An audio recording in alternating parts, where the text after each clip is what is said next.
اللہ تبارک و تعالی نے ہم تمام کو اس دنیا میں پیدا کیا اور پیدا کرنے کے بعد ایسے ہی نہیں چھوڑ دیا. پیدا کر دیا, ٹھیک ہے چلو اپنی زندگی گزار لو, جب میرا بلاوا آئے آ جاؤ, ٹھیک ہے چلو, ایسے نہیں چھوڑا. پیدا کرنے کے بعد فضول کام کے لیے پیدا نہیں کیا. اسی کی مناسبت سے اللہ تعالیٰ قرآن پاک میں ارشاد فرماتے ہیں افحسبتم انما خلقناکم عبثا وانکم الینا لا ترجعون. اے ایمان والوں, اے لوگوں, کیا تم یہ گمان کرتے ہو کہ ہم نے تمہیں یوں ہی بیکار میں پیدا کیا؟ ایسے چھپ کے دل بول رہا تھا پیدا کریں, ایسا کچھ مسئلہ ہے کیا؟ وَأَنَّكُمْ إِلَيْنَا لَا تُرْجَعُونَ, کیا تمہیں میری طرف واپس لوٹ کے نہیں آنا ہے؟ ٹھیک ہے بھائی, بڑی ذمہ داریوں کے ساتھ اللہ تعالیٰ پیدا کرے ہم نے دنیا میں, ٹھیک ہے پیدا کرے, اب پیدا کرنے کے بعد دوبارہ ختم نہیں کرتے کیا؟ اب ایک بار پیدا ہو گیا ہمیشہ کی زندگی کیا ہے؟ اللہ یاد دلا رہے بندوں کو, ہے میرے بندوں دیکھو آگاہ ہو جاؤ, میں چھپ کے پیدا نہیں کرا تم نے. کیا کہ دل بول رہا تھا پیدا کریا, کیا بھی کام نہیں تھا تم نے پیدا کریا؟ نہیں, وہ نہیں ہے. اس کے پیچھے ایک بہت بڑا مقصد ہے, بہت بڑا مقصد. وہ کیا ہے مقصد؟ اللہ کے بندے کے ہونے کے بعد اللہ کی ذات کو پہچاننا. اسی لیے اللہ نے انسانوں کو پیدا کیا. اللہ کے رسول کے امتی ہونے کے بعد رسول اللہ صلی اللہ علیہ وسلم کی سیرت کو, ان کے احسانات کو یاد رکھنا. اسی لیے اللہ نے ہمیں تمہیں پیدا کیا, ایسے چپ کے نہیں. افحسبتم انما خلقناکم عبثا, چپ کے پیدا کرا کہ میں تم نے. آج مسلمانوں کو یا یوں سمجھو آج انسانوں کو دیکھنے سے یہ پتا چلتا ہے کہ انسان بس ایسے ہی پیدا ہو گیا, جسے جو دل میں آ رہا انہیں وہ صحیح سمجھ کے کرتے جا رہا. جسے جو دل میں آ رہا وہ, کسی کو کچھ پسند آ گیا انہیں وہ صحیح میں کر رہا ہوں سو صحیح سمجھ کے کرتے گیا. کسی کو تجارت پسند آ گئی ایک صحیح سمجھ کے کرتے گیا. کسی کو عبادت پسند آئی ایک صحیح سمجھ کے کرتے جا رہا. کسی کو گناہ پسند آیا وہ گناہ کو صحیح سمجھ کے کرتے جا رہا. کسی کو سود پسند آیا اور سود ہی صحیح سمجھ کے کرتے جا رہا. تو اس سے کیا گمان نکلتا ہے, اس سے کیا جو ہے ہمیں جاننے کو ملتا کہ کیا انسان اس کی وجہ سے پیدا ہوا کہ اسے کیا ہونا وہ کرنے کے واسطے نہیں. اللہ نے ایک خاص مقصد کے لیے ہمیں اور آپ کو پیدا کیا.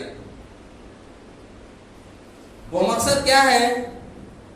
بینک بیلنس بنانا, شادی کرنا, کاروبار بنانا, 1 سے 2 دکانیں بنانا, امریکہ میں جاب کرنا, یہ مقصد ہے. دبئی میں جاب کرنا, یہ مقصد ہے.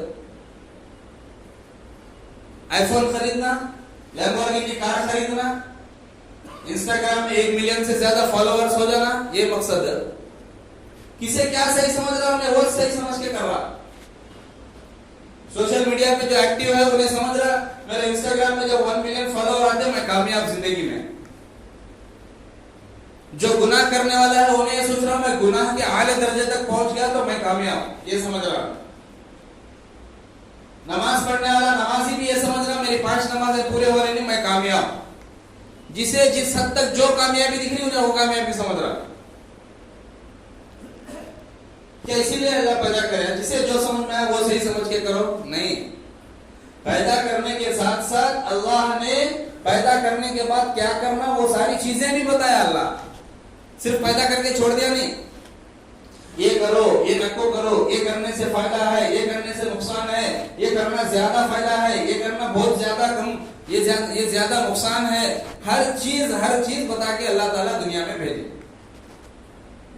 بچہ پیدا ہونے سے لے کر مرنے تک, کفن دفن کے بعد جنت میں جانے تک پھر جنت کے حالات سب بتا دیے اللہ تعالیٰ. لیکن اس کے باوجود بھی جسے جو صحیح سمجھ رہا ہے انہیں وہ کام کر رہا. اس میں بڑے بڑے عابدین بھی شمار ہے. کوئی صرف 5 ٹائم نماز پڑھ کے سوچ رہا کہ میں کامیاب, اتنے جنے نہیں پڑھ رہے, میں تو پڑھ رہا ہوں نا, اللہ کا فضل میں کامیاب ہوں. کوئی جو ہے نماز تو نہیں پڑھ رہا لیکن روزے پورے نفلہ سب رکھ کے سمجھ رہا الحمدللہ میں تو کامیاب ہوں. کوئی جو ہے اعمال میں کمزور ہے, دعوت کا کام کر رہا, دعوت و تبلیغ کا کام کر رہا, انہیں سمجھ رہا الحمدللہ میں تو 30 سال 40 سال سے دعوت کے کام میں ہوں, میں کامیاب. دین کا ایک شعبے میں کامیاب ہونا یہ کامیابی کی علامت نہیں ہے. دین کے کئی سارے شعبے ہیں, شعبے سمجھتے نہیں, برانچز. دین ایک ہیڈ کوارٹر ہے, اس کے کئی برانچز ہیں. پورے برانچز میں جب کامیابی ملتی تب اس دین میں کامیاب ہوئے جیسا ہے. لیکن آج مسلمان کسی دین کی کسی ایک شعبے میں کوئی ایسا ہے جو نہ نمازی ہے, نہ روزے دار ہے, نہ دعوت اور تبلیغ کے کام میں ہے, نہ کسی نیک کام میں ہے, بس مالدار ہے, پیسے مدرسوں کو مسجدوں کو خوب دے رہا, انہیں سمجھ رہا کہ الحمدللہ میں تو کامیاب ہوں. یہ کامیابی نہیں ہے. کسی ایک شعبے میں کامیاب ہونا کامیابی نہیں ہے. اللہ کو پورا دین مقصود ہے, پورے دین میں کامیاب ہونا. نماز میں بھی نمبر 1 رینک کرنا, روزے میں بھی پورے رہنا, زکات میں بھی پورے رہنا, حج میں بھی اللہ استطاعت دیا تو پورے رہنا, نفل اعمال میں پورے رہنا, ماں باپ کی فرما برداری میں پورے رہنا. یہ سارے دین کے شعبوں میں جب مکمل ہوتے تب جا کے اس کا ایمان اور اسلام مکمل ہوتا. کیوں میں مکمل کرنا یہ اسلام کو؟ یہ دین اللہ کے نزدیک کتنا اہم ہے معلوم. اللہ تبارک و تعالی نے اس دین کے خاطر بڑے بڑے نبیوں کو, صحابہ کو تکلیفیں دلوائی کافروں سے دین کے خاطر. حضرت ابراہیم علیہ السلام کو آگ میں ڈالے, حالانکہ آگ میں ڈالنے کے بعد ان کو تکلیف تو نہیں ہوئی, لیکن ایک بہت بڑی چنوتی تھی نا, وہ ایک چیلنج تھا نا حضرت ابراہیم علیہ السلام کو. آگ میں گرنے سے پہلے تک تو ان کو معلوم نہیں تھا کہ اب میں نہیں جلوں گا, بس اللہ کی ذات پہ بھروسہ کر کے بیٹھے ہوئے تھے. حسبنا اللہ و نعم الوکیل بول رہے تھے, بس میرے لیے میرا اللہ کافی ہے. آگ میں گرنے سے پہلے معلوم نہیں تھا کہ اب میرے پاس یہ جو تکلیف آ رہی ہے آسان ہوتی کہ نہیں ہوتی, معلوم نہیں. حضرت موسیٰ علیہ السلام کو پیچھے سے فرعون کا لشکر گھیرا, بھگاتے ہوئے آیا, سامنے دریا ہے, پیچھے فرعون کا لشکر ہے, آگے گئے تو بھی موت کا سبب, پیچھے گئے تو بھی موت کا سبب. حضرت موسیٰ کے دل میں اس دن کو کیا آیا؟ اللہ کی ذات پہ یقین آیا. اللہ کی ذات پہ یقین آیا, اللہ کی مدد پکارے. اللہ نے کہا من موسیٰ اپنی لاٹھی کو پانی میں مارو, پار ہو گئے.